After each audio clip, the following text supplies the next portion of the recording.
Right breaking news phone topping కేసులో lunch break తర్వాత తిరిగి ప్రారంభమైంది ప్రభాకర్ రావు విచారణ.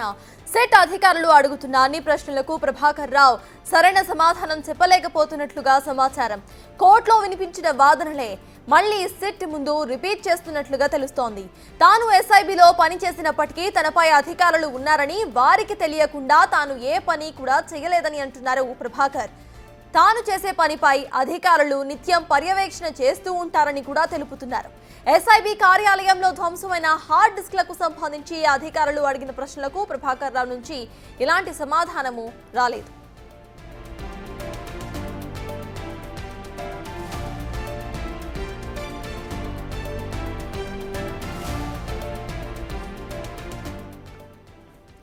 సిఎస్ ఫోన్ టాపింగ్ కేసుకు సంబంధించి ఒక బ్రేకింగ్ అప్డేట్ చూస్తున్నాం. లంచ్ బ్రేక్ అనంతరం కూడా తిరిగి ప్రారంభమైంది ప్రభాకర్ రావు విచారణ.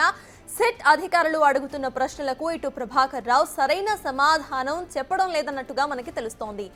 కోర్టులో వినిపించిన అదే వాదనని మళ్లీ సెట్ ముందు కూడా సేమ్ అలానే రిపీట్ చేస్తున్నట్లుగా తెలుస్తోంది.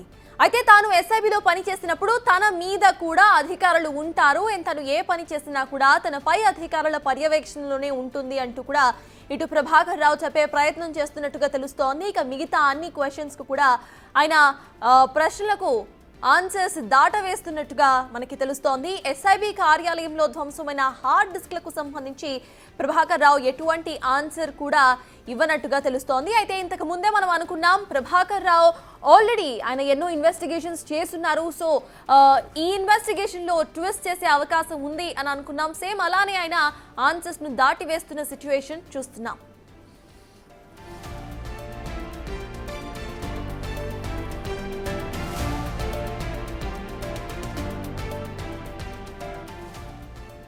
వాటికి ఫోన్ టాపింగ్ కేసు విచారణ లంచ్ బ్రేక్ తర్వాత తిరిగి ప్రారంభమైంది. దీనికి సంబంధించిన పూర్తి అప్డేట్స్ మా ప్రతినిధి సురేష్ లైవ్ లో అందించడానికి సిద్ధంగా ఉన్నారు. సురేష్, చెప్పండి, ప్రెసెంట్ ఇన్వెస్టిగేషన్ డీటెయిల్స్ చూస్తున్నాం. ఏ క్వశ్చన్ కి కూడా సరిగ్గా ఆన్సర్ ఇవ్వట్లేదు అని తెలుస్తోంది. అట్ ద సేమ్ టైం తన పైన అధికారులు కూడా ఉంటారు, తను పూర్తిగా వాళ్ళంతా కూడా మానిటర్ చేస్తూ ఉంటారు అని ఆన్సర్ చేసినట్టుగా తెలుస్తోంది. అసలు అప్డేట్స్ ఏంటి అండ్ ఇప్పటి ఇన్వెస్టిగేషన్ ఎలా జరగబోతుంది అనుకోవాలి?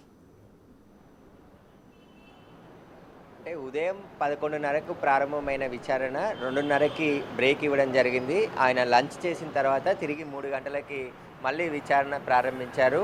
డీసీపీ విజయ్ కుమార్ ఇక్కడే ఉండి స్వయంగా ఆయననే ఈ కేసుకు సంబంధించి పూర్తి వివరాలు ప్రభాకర్ నుంచి రాబట్టే ప్రయత్నం చేస్తున్నారు. కానీ ప్రభాకర్ రావు తన తెలివితో ఈ కేసుకు నుంచి తప్పించుకునే ప్రయత్నమే ఇంకా చేస్తున్నట్టు కనబడుతుంది. ఎందుకంటే తాను మొత్తానికి చీఫ్ని కాదు, నేను ఎస్ఐబికి మాత్రమే చీఫ్ని, నా పైన 2 అధికారులు ఉంటారు, ఇంటెలిజెన్స్ చీఫ్, రాష్ట్ర డీజీపీ, వాళ్ళ పర్యవేక్షణలోనే నేను పని చేశాను.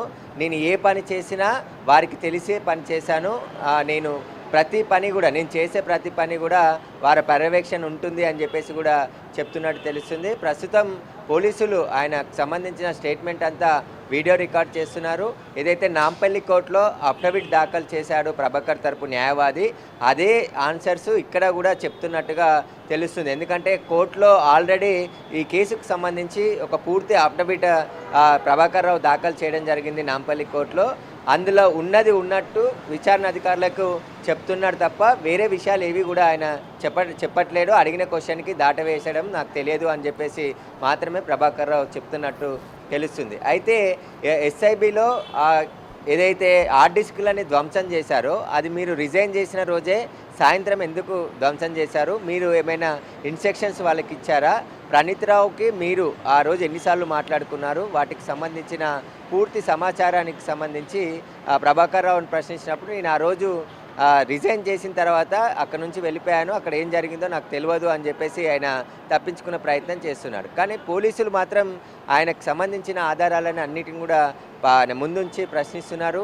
ప్రభాకర్ రావు వాడిన సెల్ ఫోన్, ఎందుకంటే ఆయన ఎస్ఐబిలో పనిచేసినటువంటి సమయంలో ఏ ఫోన్ వాడాడు, ఎవరెవరితో మాట్లాడారు, వాటికి సంబంధించిన సమాచారాన్ని అంతా పోలీసులు రాబట్టే ప్రయత్నం చేస్తున్నారు. వాటికి సంబంధించి కూడా ఆయన అంటే ఒక నెంబర్ కాకుండా మల్టిపుల్ నెంబర్స్ ఆయన వాడినట్టు పోలీసులు గుర్తించడం జరిగింది. ఆ నెంబర్లు ఏ ఫోన్లో వాడారు అనే దానికి సంబంధించి ప్రభాకర్ రావు ఎలాంటి విషయం చెప్పట్లేదు. దానికి సంబంధించి కూడా ఆయన వాడిన ఫోన్ దొరికితే ఖచ్చితంగా ఆ సమయంలో ఎవరితోని వాట్సాప్ కాల్ చేశారు, ఇంటర్నెట్ ద్వారా కాలింగ్స్ ఏమైనా మాట్లాడారు మాట్లాడారా, ఎవరి నుండి ఎలాంటి సందేశాలు వచ్చాయి, ఇవన్నీ ఎందుకంటే ఫోన్ ట్యాపింగ్ చేసిన తర్వాత సమాచారాన్ని ఈయన కోరిన అధికారులకి ఎవరికి ఇచ్చాడు, అంటే రాజకీయ నాయకులకి ఎలాంటి సమాచారం ఇచ్చాడు, తిరిగి మళ్ళీ వారి నుంచి ఎలాంటి డైరెక్షన్స్ ఈయన తీసుకున్నాడు, వాటికి సంబంధించిన పూర్తి సమాచారం ఇప్పుడు పోలీసులు రాబట్టే ప్రయత్నం చేస్తున్నారు. ఎందుకంటే వ్యాపారవేత్తలు కావచ్చు, రాజకీయ నాయకులకు సంబంధించిన ఫోన్ ట్యాపింగ్ చేసిన తర్వాత ఆ సమాచారాన్ని అంతా తిరిగి మళ్ళీ సుప్రీంకి ఇచ్చేవారం అన్నారు. ఆ సుప్రీం ఎవరు అనేదే ఇప్పుడు చాలా కీలకమైన అంశం. ఎందుకంటే సుప్రీం నుంచి ఆదేశాలు తీసుకోవడం, దాన్ని అమలు చేయడం, మళ్ళీ ఆ సుప్రీంకి డేటానంతా కూడా ఎక్కడెక్కడ ఫోన్ ట్యాపింగ్ పాల్పడ్డారు, వారి సమాచారము ఏం జరిగింది, ఎవరితో మాట్లాడారు, అదంతా కూడా మళ్ళీ ఆ సుప్రీంకి ఇచ్చామని చెప్పేసి కూడా ప్రభాకర్ రావు కింది స్థాయి అధికారులకు చెప్పినట్టు తెలుస్తుంది. ఇప్పుడు ప్రభాకర్ రావుకి ఎవరు ఇన్స్ట్రక్షన్స్ ఇచ్చారు, ఎందుకంటే చాలామంది వ్యాపారస్తులు నేరుగా అప్పటి ప్రతిపక్ష నాయకులకు చెప్పడం జరిగింది, మీరు వచ్చి వెళ్ళిన తర్వాత మాకు అధికార పార్టీ నుంచి ఫోన్లు వచ్చి బెదిరించారు, మేము మీకు సహాయం చేయలేము, మేము మీ వైపు ఉంటే మాపై కేసులు నమోదు చేస్తామని చెప్పి బెదిరిస్తున్నారని చెప్పేసి కూడా స్వయంగా అప్పటి ప్రతిపక్ష నేత అయినటువంటి సీఎం రేవంత్ రెడ్డికే వ్యాపారస్తులు చెప్పారని చెప్పేసి ఆయన కూడా ప్రెస్ మీట్లో చెప్పడం జరిగింది. కాబట్టి ఇప్పుడు అసలు ఈ ఫోన్ ట్యాపింగ్ సంబంధించిన ఇష్యూతో పాటు ఎస్ఐబిలో చాలా విలువైన సమాచారాన్ని ధ్వంసం చేశారు. ఆ ధ్వంసం చేసిన సమాచారంలో ఎప్పటి నుండి సేకరించిన సమాచారం ఉంది, ఎందుకు అంటే ఒక డిఎస్పీ స్థాయి అధికారి ఎస్ఐబి కార్యాలయంకి వెళ్ళి సీసీ కెమెరాలు ఆఫ్ చేసి ఆ తర్వాత కరెంట్ ఆఫ్ చేసి అక్కడ ఉన్న హార్డ్ డిస్కులు డాక్యుమెంట్స్ అన్నిటిని కూడా తీసుకెళ్ళి తగలబెట్టేసి మూసిలో పడేసేంత ధైర్యము ఒక డిఎస్పీ స్థాయి అధికారి చేయడు. ఎందుకంటే ఇప్పుడు ఎవరైతే ప్రభాకర్ రావు చెప్తున్నాడో పై అధికారులని, డిఎస్పీ ప్రణీత్ రావు కూడా నా పై అధికారులు ఉంటారు, నేను ఏదైనా చేస్తే పట్టుబడతాననే ఖచ్చితంగా భయం ఉంటుంది.